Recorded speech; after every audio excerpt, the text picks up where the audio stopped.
নমস্কাৰ পোনপ্ৰথমে হীৰক জ্যোতি আছাম ইউটিউব চেনেলটিলৈ সকলোকে স্বাগতম জনাইছোঁ।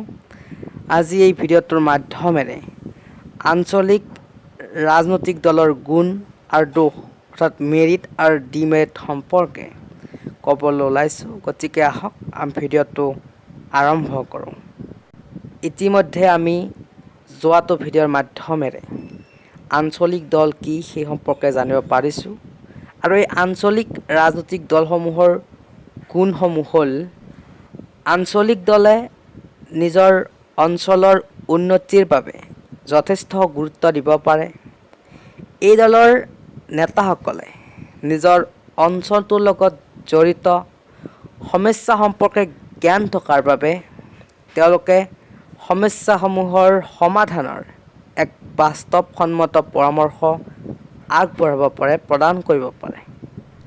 আঞ্চলিক দলৰ সদস্যসকলে দলৰ জৰিয়তে ৰাজনৈতিক জ্ঞান আৰু বাস্তৱ অভিজ্ঞতা লাভ কৰি জাতীয় ৰাজনীতিত নেতৃত্ব দিব পৰা এজন উপযুক্ত নেতা হিচাপে নিজকে গঢ় দিব পাৰে।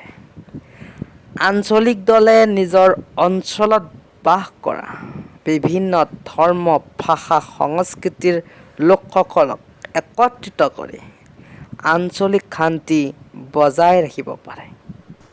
আনহাতে এই আঞ্চলিক ৰাজনৈতিক দলসমূহৰ কিছুমান দোষ দেখা যায়। সেই দোষসমূহ হ'ল যে আঞ্চলিক ৰাজনৈতিক দল জাতীয় সংহতিৰ পৰিপন্থী।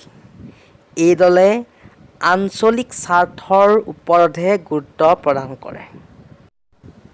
এই দলে সৃষ্টি কৰা আঞ্চলিক মানসিকতা, আশা আকাংক্ষা আৰু সচেতনতাই দলীয় সদস্যসকলৰ মন সংকুচিত কৰে আৰু তেওঁলোকে বৃহৎ জাতীয় চিন্তা কৰিবলৈ অসমৰ্থ হৈ পৰে, অৰ্থাৎ অসমৰ্থ হয়।